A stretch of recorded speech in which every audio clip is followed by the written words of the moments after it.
I know that it's Friday and many of us do not come to campus, and it's also the Friday after a very long holiday week.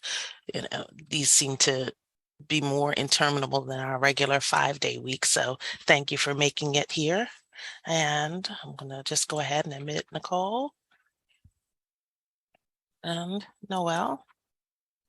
So again, as you come in, please make sure to add your personal pronoun after your name so that we can know how to address one another in these, few moments that we have to share together. I'm going to go ahead and begin my presentation. And Deborah, I know that you said you'll be recording. If you can go ahead and start. Thanks. Awesome. So today we're going to talk about diversity, equity, inclusiveness, and belonging for students.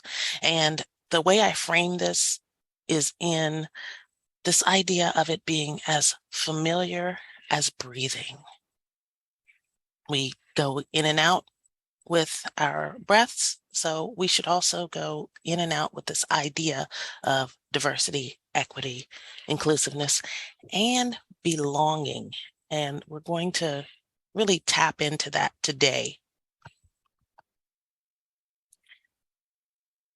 No serious talk about diversity can begin without naturally acknowledging the fact that we are on first American land. The map that I have up is courtesy of Native Land Digital. It is a project that has been going on for quite a while. And if you were ever curious about this, I'm putting in the chat the actual URL so that you can actually explore different parts of the world and the different tribes that exist around the world. So it's an interactive site. It's constantly being revamped and revised. And if you look here, we have a lot of overlapping Native First American folks, our Anacostan, our Susquehannock, our Piscataway, and many others that I'll have you research on your own.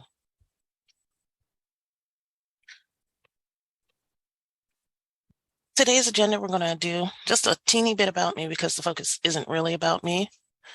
It's about all of us. I'll throw in some disclaimers.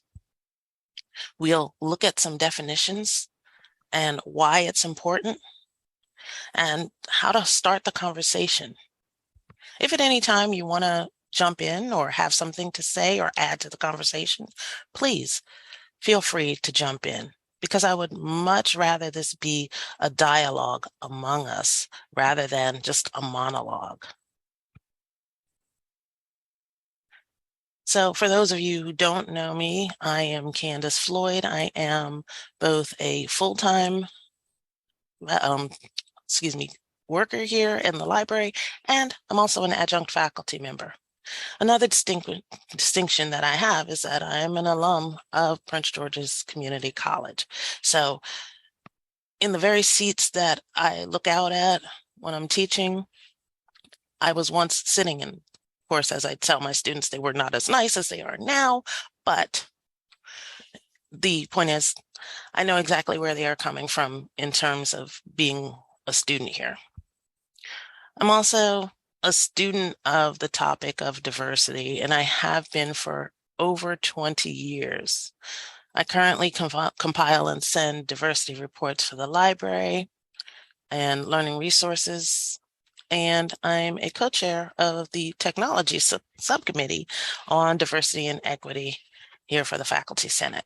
So I've had extensive experience in the topic of diversity when taking classes and studying it and living it essentially.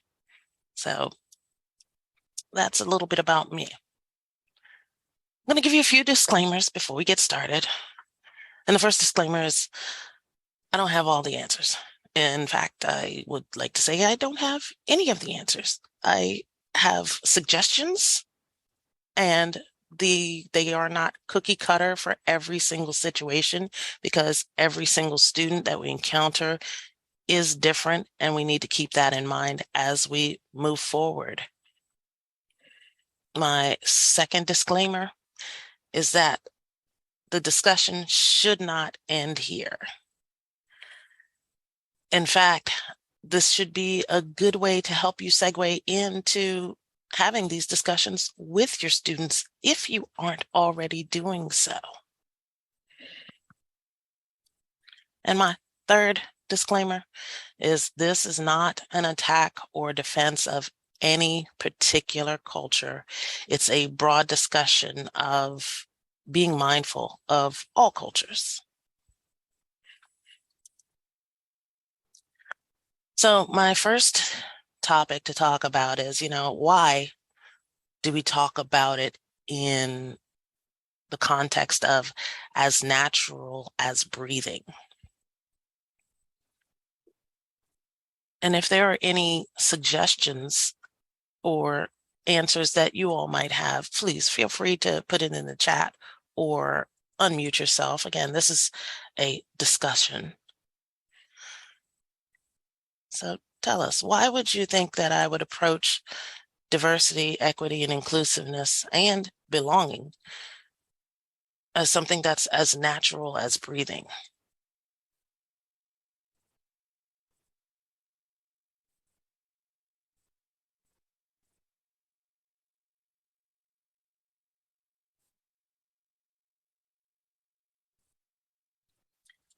Do you want us to just... Oh, go ahead, Lindsay. Well, I was thinking, because breathing is constant during the day and night, and the sort of inclusion, equity, thinking of it as breathing is you walk out of your door and there's somebody in your neighborhood.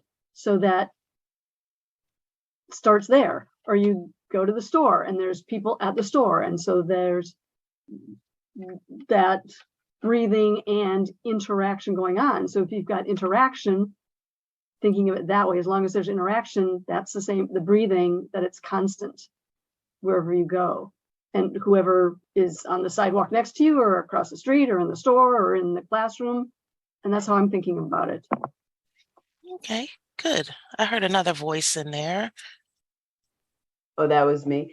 I was just going to say, what I'm thinking about is natural as breathing. It becomes something that you don't think about. Like, I don't think about breathing every day. It's something I naturally do. But I love that you said we have to be mindful of other cultures. So I think for a time, we have to be very mindful of, our biases, what we see, what we don't see. But eventually it should just become a part of us as natural as breathing. And I love that. Okay, good. Corey, I see your raised hand. Yeah, I was thinking, well, breathing is an interesting comparison because if you just breathe naturally, yes, it will allow you to survive. But if you are a musician, a singer, an athlete, a swimmer, you have to concentrate on your breathing. Or if you're just a regular person and you do like a yoga or something, you have to mindfully train yourself how to breathe in a manner that is going to allow you to grow. And for me, for diversity issues, you have to consciously address these issues, and train yourself to think of it so you can actually expand the way in which you react and interact with others. That's what I was thinking. Wow, that is powerful and great. And it even gives me something to think about because I went as natural as breathing, pretty much like Deborah's idea. But this idea of consciously, mindfully doing it and understanding that it is an exercise in and of itself is something that it's 10:16, lesson over. We can end right here. No, I'm kidding. But let's do a little deeper dive into this idea of why as natural as breathing. Because even if we aren't consciously thinking about all of the different ways in which our students don't fit in or don't feel like they fit in, believe me when I tell you, they are constantly thinking about it. And I'm going to start with this simple quote from Audre Lorde, and this quote came out of a book that I'll mention later in our chat. Why are all the Black kids sitting together in the cafeteria? And this quote says simply, in America, this mythical norm is usually defined as white, thin, male, young, heterosexual, Christian, and financially secure. And I'd like to take time to add to that not only all of these factors, but the idea of being able-bodied is an automatic assumption in our culture. But when we look at breaking these isms, as I like to call them, down further, there are a whole lot more to them. And anybody who falls outside of this norm falls outside of this norm. And it's a marked fall. We don't think about it, but every single day, there's some thought process going. So before we go any further, I want to take some time to look at some of our definitions. And I want to just pause and say that, words have power. But one of the things that becomes dangerous is when these powerful words and powerful concepts are relegated to acronyms. So in 2021, the words DEI, the acronyms, DEI and JEDI, the cuter version of DEI, were added officially to the dictionary. And as we've seen since 2021, they've popped up everywhere in our lectures, in our acknowledgements, in our webinars, in our classrooms, maybe. And they stand for diversity, equity, and inclusion. And the JEDI model is the justice, equity, diversity, and inclusion. And DEIB is today's chat, equity, inclusion, diversity, equity, inclusion, and belonging. But once we reduce them to acronyms, they lose their power. And in many cases, sometimes the power is shifted as these different acronyms start standing for different words. For instance, we've seen CRT that's become a political cry out there for critical race theory. How many of you all know that CRT didn't originally stand for critical race theory? And you can do a simple show of hands.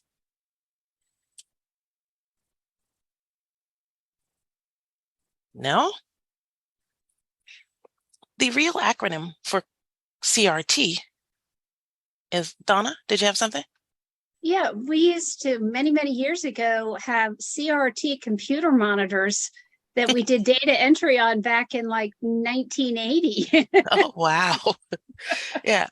And in looking at the acronym for CRT and just doing a regular Google search, you'll find that there are probably about 15, 20 acronyms that are out there. But the CRT that we're referring to that has to do with what it's now called critical race theory, the original acronym was called culturally responsive teaching.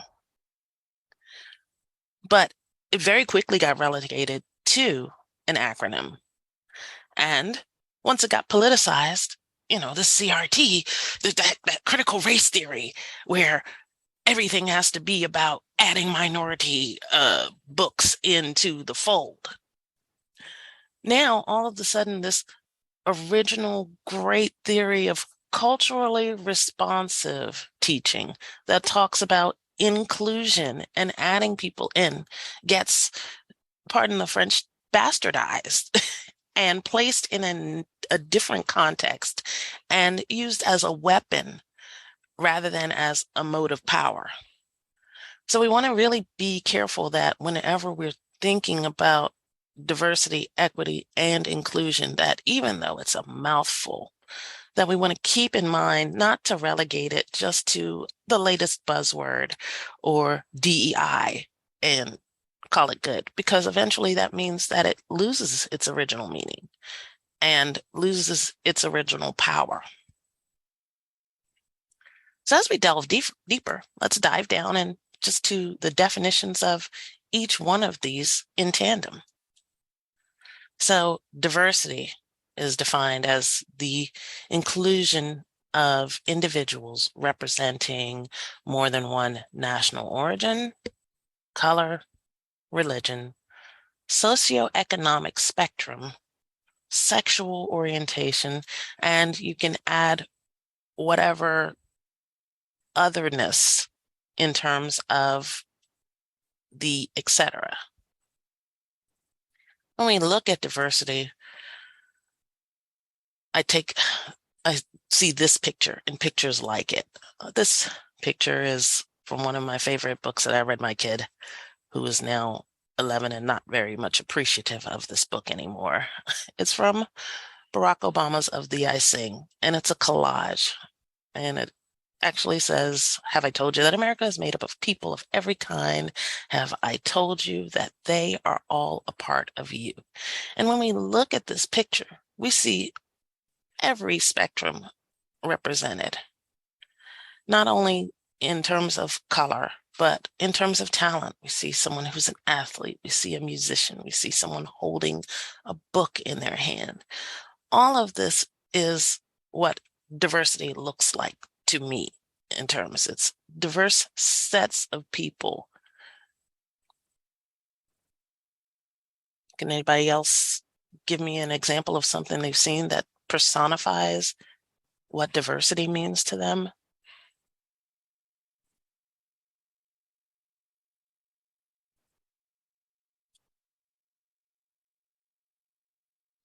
Or on the flip side, anything that you've seen that is the opposite of diversity or that is a challenge against diversity.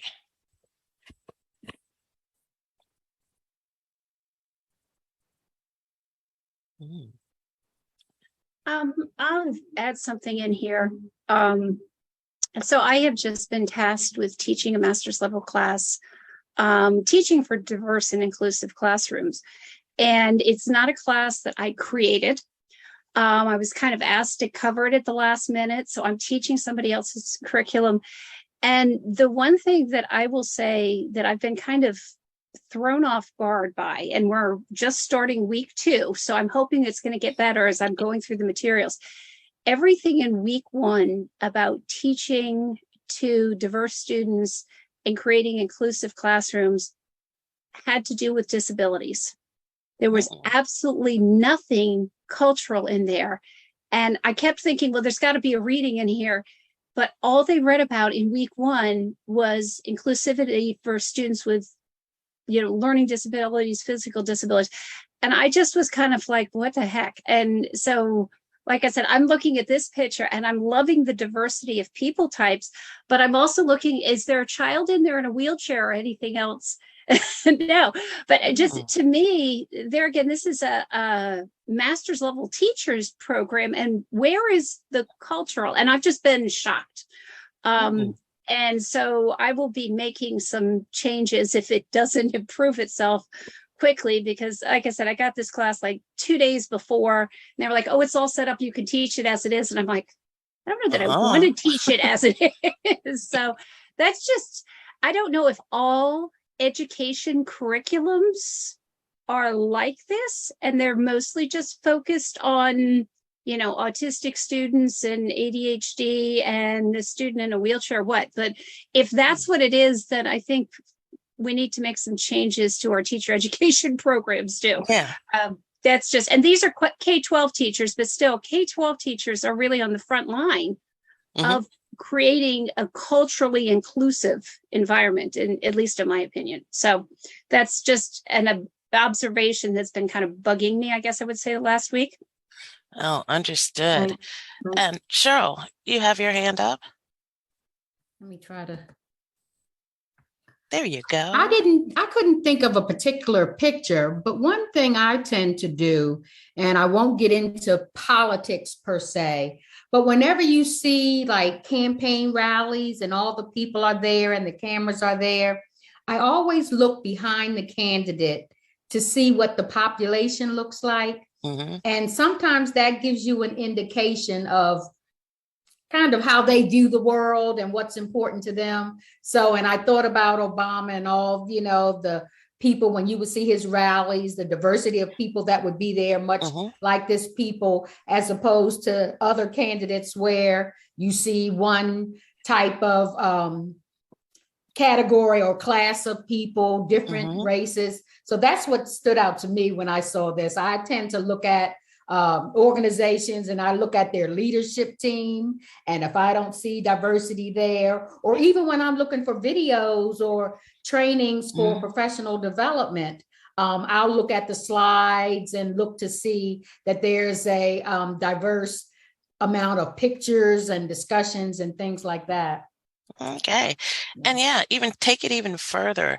If you look at a television show that's set in New York City and Mhm. you don't see any diversity in there, that should be a problem. One of Mhm. the big criticisms of the show Friends was That's that yes, I've uh, heard that said many times. Yes. exactly.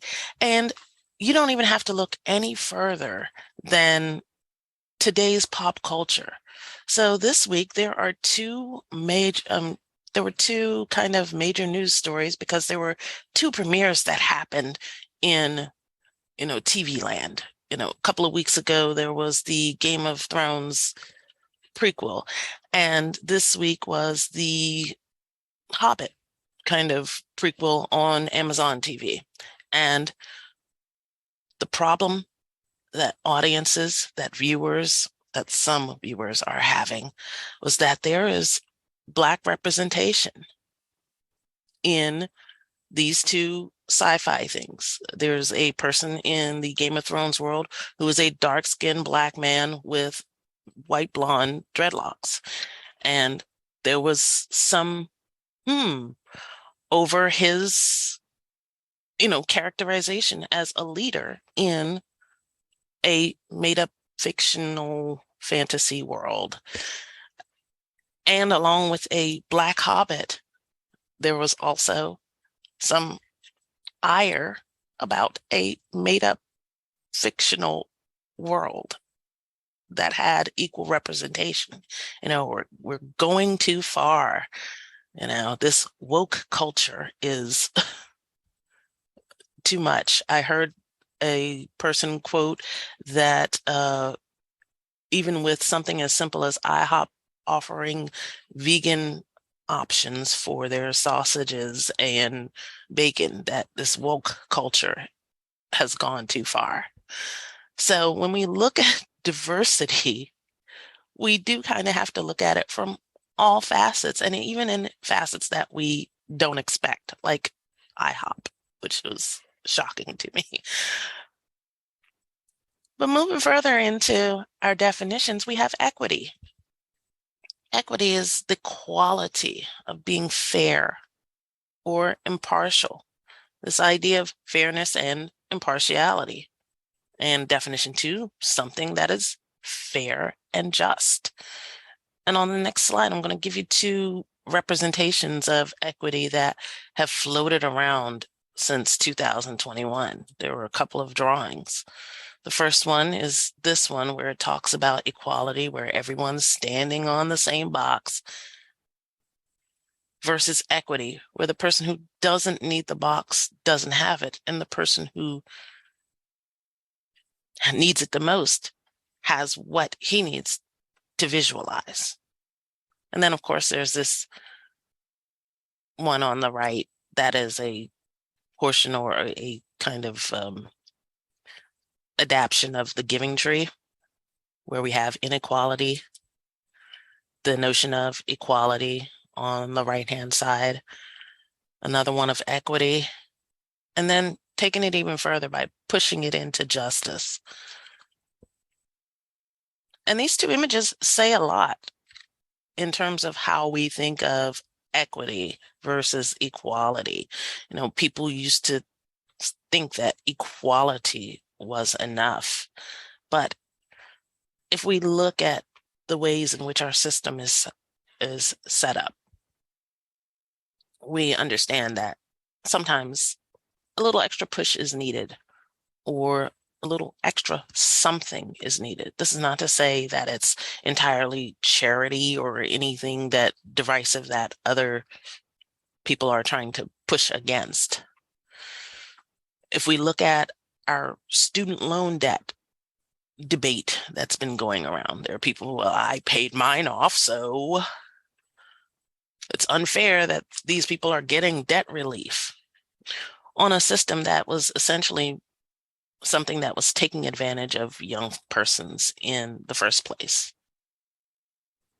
If you can't drink at 21 or until 21, why at 18 would someone think you are fiscally responsible enough to get massive student loans and then continue to push them on without a financial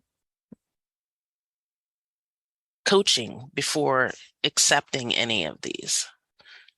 And that's just my personal opinion in terms of equity. It's no reflection on what we're talking about today, or is it? So if we continue to think about along these lines of equity as being part of the conversation, we start to open it up and realize it is as natural as breathing, because we encounter some sort of discussion on this every day, whether we are conscious of it or not.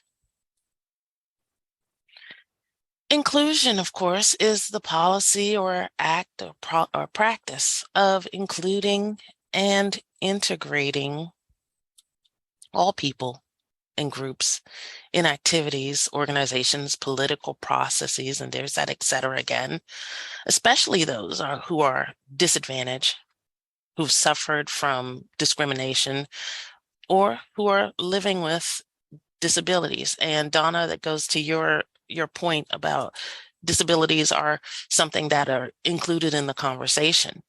And even in the way I include them in our conversation, you know, every year or every semester we have our things that we have to tell our students. And one of them is about the Disability Support Services office that's in Lanham.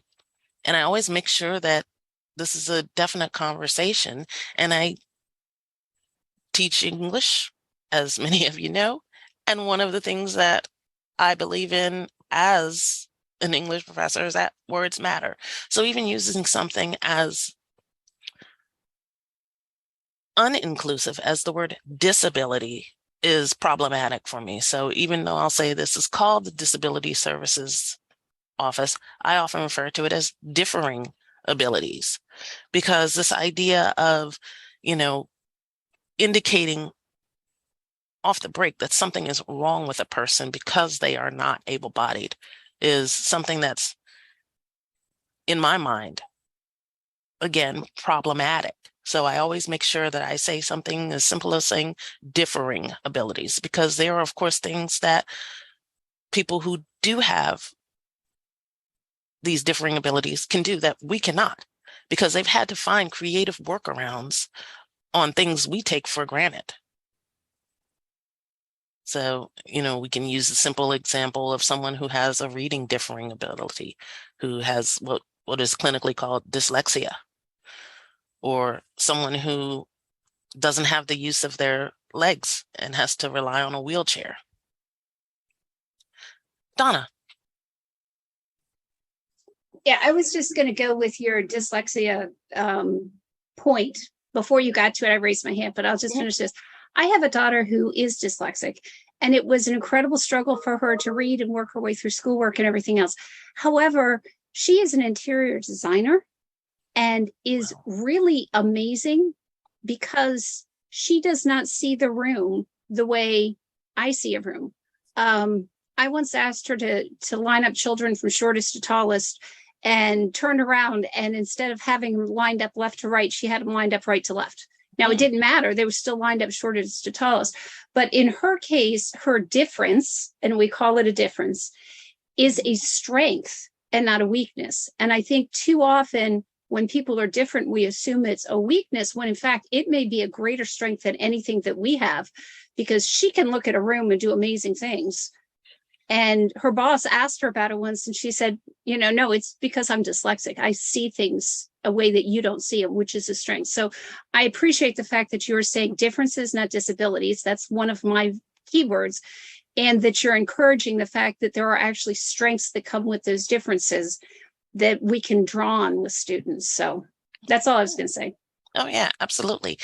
Thank you for that. And this idea that, because I had an autistic student in my class last semester, and I had no idea that he was designated autistic until he turned in his final paper.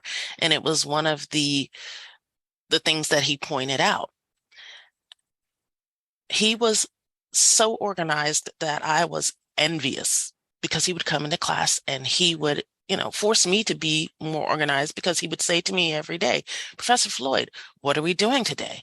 And I learned to have a running list for this particular student. And again, it wasn't until week 15 that I realized, oh, you have a differing ability. And I would not have even known it. So we need to really take, yes, and I like what Nicole says in the chat. Yes, we should proceed from a strengths-based rather than a deficit-based approach. And she thanks you for the comment, Donna. So when we look at all of these things, look, we've gone through diversity, we've gone through equity, we've gone through inclusion. Now we have to take it that further step and look at this idea of belonging. So one of the first things I ask my students, I teach ALP as well. So I have the 0100 students that come in for their brush up.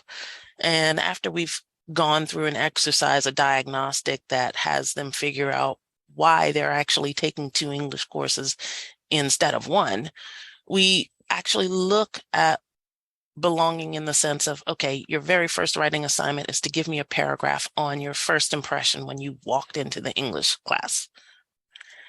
And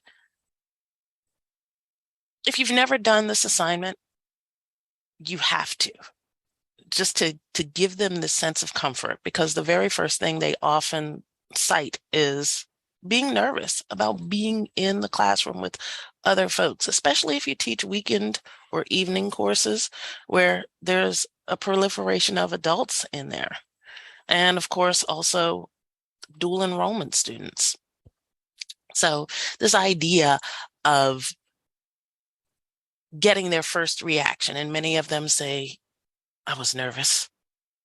I thought I would be the oldest one in the room or the youngest one in the room, and that people would look at me funny and say, what is this person doing in this classroom?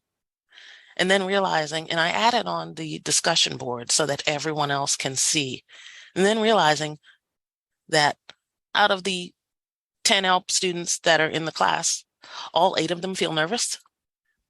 And then I take the belonging a step further, and I actually hop in on the chat as well to give them a first sample paragraph. And one of the first things I say is, I feel nervous too, because I never feel that I'm prepared for class, even though I've taught this class for 12 years. I kid you not, before the pandemic, I taught a Saturday class in person, and every Friday before the class started, I would have a nightmare that I missed the first class. Even though I know that because I'm nervous about it, I'm going to get up at 5 o'clock to make it to a 9 o'clock class on a Saturday. And I share this with students. And this idea of belonging is sort of baked in, because now they realize, oh, everyone else is feeling this way too. Oh my. And I purposely tell them a lot about my personal life. I include on the first day slide that hey, I'm a married woman with an 11-year-old kid. And I think on this year's slide, I put on who will probably end up being my best friend if he makes it past 12.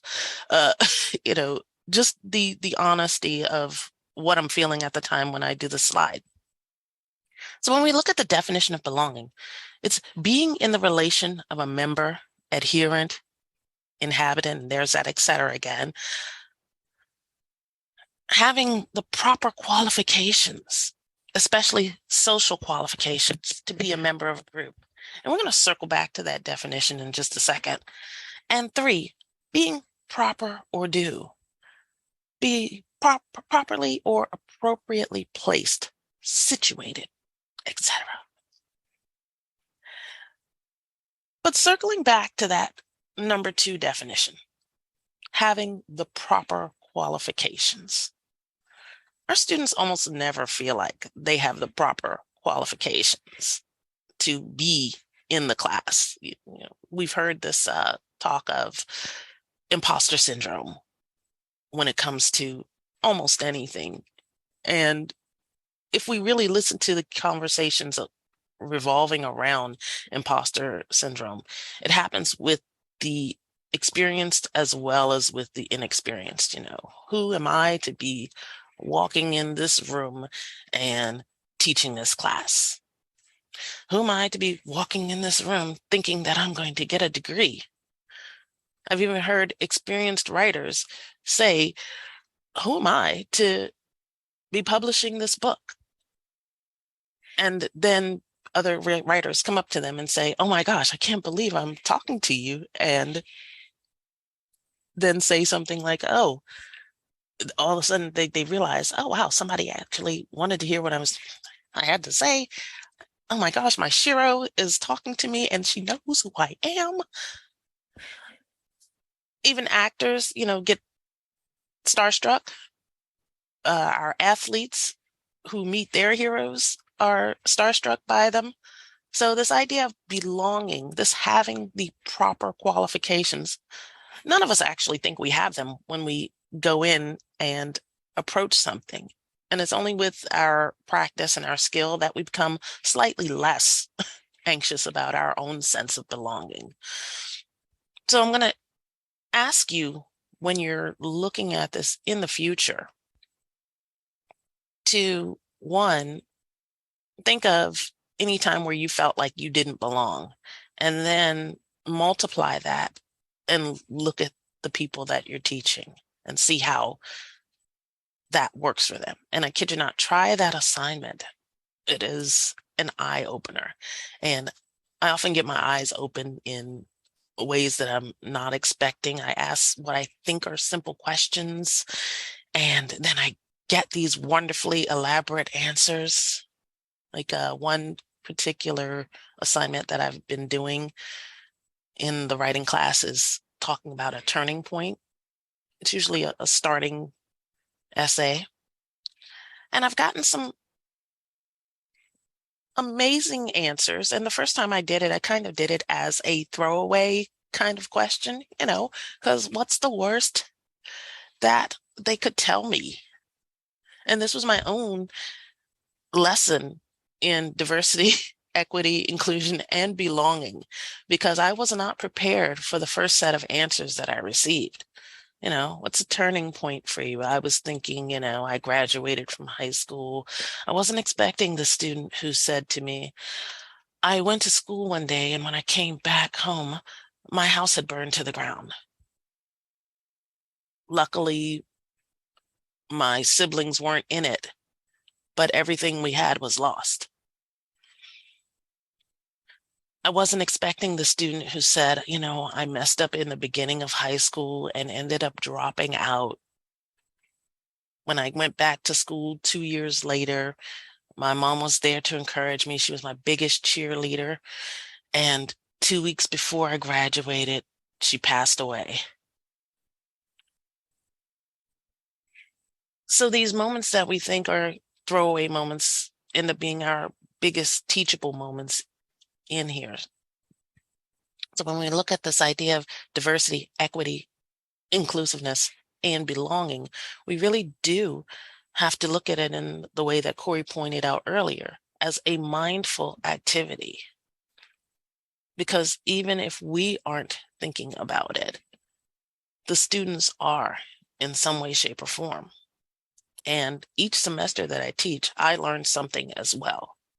For instance, I had a student last year who, during what I thought was a casual conversation, said, "Professor Floyd, do you know you're the only professor I've had who actually spoke to me like an adult?" And I had a silent moment, which is very rare for me in class. And it was an absolute silent moment where I said, "What do you mean?" And this wasn't someone who we would consider the quote unquote typical student or the average student, which is a myth, by the way. There is no average student in our community college living. Our average student is what, in their 30s. I think I heard from a talk here. He was a working man who got off work and came to class at 6 o'clock in the evening and said, "Yeah, you're the first professor I've encountered who's talked to me like an adult." And I would have, singled him out if, and in my moment of shock, I didn't observe the room and watch as several other students started nodding their head and affirming what this other student said. "What do you mean? I'm the only? No, there can't be." And it was a shock to me that it took however many semesters for them to actually feel like they belonged as an adult in a community college setting. So this is probably where I'm going to stop. I have many more slides, but of course we're running out of time. I could actually talk about this all day, and thank you all for not letting me. But we're at almost 10:50, and I wanted to leave some room for discussion, questions, or anything else you may have. Because as I said, this is 18 and I have like about 50 something slides, and I'm learning time management.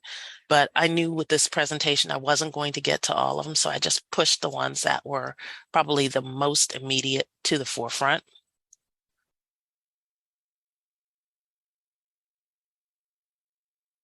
And I am monitoring the chat as I look. I could do a part 2. Probably. I did this for CPD&E last year, and it was the same set of slides, but it was done from a different point of view. And again, I could go on and on about this all day. Donna, you had a question? No, all I was going to say is I like the fact that you're kind of stopping here at the moment, because after spending some time dealing with like Maslow's hierarchy of needs, that belonging spot is kind of the tipping point. The students need to feel like they're safe and they can survive in our classrooms. But once they really feel like they belong, that's when we can actually get them over to the other side where they're really going to excel. They're going to kind of become engaged and take on their own work and everything else. So yeah, you're absolutely right. Belonging is really, really important. And yeah, we need to treat our students like adults. And I don't know about the rest of you. I am still struggling. I do not have all my students' names completely learned yet. To me, that's one of those huge things, is when I get to the point where I can call them all by name, I feel like I'm having a aha moment or anything. But now I love the presentation. Thank you. Oh, thank you. And Donna, I feel the same way. And I think that the not knowing their names is a product of being back in person again. Prior to the pandemic, we were calling their names out and handing them papers back, and we could look and do a little cheat and do that association. I personally am not doing papers now on, by hand. So it's been a struggle. But Cheryl, I see your hand up. Yes, I just want to, I guess, make a comment. we mentioned discrimination and disabilities. And I don't know if anybody in this session attended Susan Watson's ADA presentation, and she talked about ableism. And I had never even heard of it, but that was an eye opener for me. It's just something I never even thought about. And I had to admit that even some of the comments, she gave suggestions. And for those that weren't there, she talked about how ableism is when you discriminate in favor of regular able-bodied people. And people make comments like, oh, you don't look like you're disabled, or you do that really well for a person who's disabled, and things like that. And, I had to think, now, I wonder how many times I've, unknowingly said something improper like that. But that's something that, we'll probably, I know in terms of professional development, we may have to incorporate that in our training as well. But I just found that was an eye opener for me. Yeah. So Cheryl, if you think about it, looking at ableism from that standpoint of you do this really well, it's almost equal to, oh, you're so articulate. Exactly. So exactly. Yeah. So we do need to do that. And Lindsay, I see your hand, but I'm going to actually answer Deborah's question in the chat. Deborah asked, what suggestions do you have for making diversity, equity, inclusion, and belonging as natural as breathing?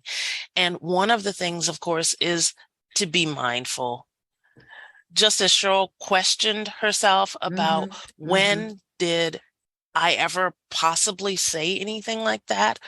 When you start to even notice, it starts to become part of that practicing your breath thing. Even, again, something, they have this saying out there, when you know better, you do better. So I have a confession, and it's an embarrassing confession. So one of my embarrassing confessions of life, I like to dress up for Halloween. In fact, I met President Williams standing by the elevator dressed up as Frida Kahlo last year. But that's another story. One year, we were celebrating Cinco de Mayo as an office. And one of our coworkers bought in several sombreros and fake mustaches. And we had a ball that day. And I took a picture with a sombrero and a fake mustache. But when you know better, you do better. Because I would never be that person of 10 years ago now, because I realized that cultural appropriation in any way, shape, and form is wrong. So wearing a stereotype to represent another culture instead of understanding what the culture's representation of this particular holiday is could have been, deemed as offensive had anyone outside of our office actually seen it. So when you know better, you do better. Lindsay. So I wanted to follow up on what Donna said, and actually this comes right with what you say in terms of knowing better and doing better, is student names. I teach English as a second language, and the student names are not, our regular, English Elizabeth or Sue, and I make a point of this. I tell students, it's like, you do not have to, Americanize their name. For me, is learning, taking the time, because many of the names, syllable by syllable, ask the student to say it, and listen. And okay, I know I don't get 100% on all the names. I do get 98%, because I know the flow of some of the names and the flow of the language and culture that goes with the names, but not saying, well, okay, I'm just going to call you Olu. It's like, no, because Olu is a part of so many part of names. And so really taking the time and not just learning which name goes with which person or which student, but learning how to pronounce the names. I mean, and that's not just for the students, because we have gone to different presentations here at the college where faculty names are not pronounced correctly. And my brain just explodes. It's like, you know what, call that person's phone after hours and listen to how they say their name. Ask, I mean, you're giving them an award. You have to get the names correctly as a starting point. Great So, idea. you know, it's like, ask them, you know, make your own phonetic. I mean, I still do this. It's like, okay, where's the emphasis? Which syllable? Because the English language syllable emphasis does not match the Nigerian name syllable emphasis. It's not on the same syllable. And so taking that time to do it Yes. makes all the difference in the world. As a starting point is learning names. Thank you for pointing that out. See, I told you I could do this all day because I do actually have a slide on pronouncing their names correctly. I had a student look at that third name. How would we pronounce it? Somebody say it out loud for me. I would read that as dairy. Arguably, that's dairy in American English. Yeah. Absolutely. And I asked this young lady to say her name, and it is actually spelled, it's actually pronounced diary. Hmm. And she said, and I've had this happen quite a bit, especially with our Spanish language speakers. They've said, oh, no, it's okay. No, it's not. So not only do we have to enforce the belonging for our students to feel like they belong, but feel like they belong enough to feel comfortable with saying their full name. The bottom one, Chuck Woon Wendum, said, just call me Chuck the entire time. I had a young lady last semester who said in her paper, actually, that because she wants to fit in, she has shortened her name to Chine.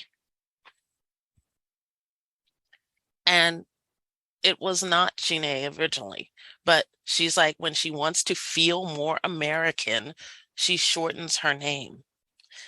And it takes away from that sense of belonging. So we're at 10:59, and I believe we only have until 11. So I'm going to end it here. For anybody who would like the slides, please shoot me an email. I can be reached at coopercx@pgcc.edu. And I jokingly tell my students I've had my email address longer than I've had my husband, which is why it is coopercx.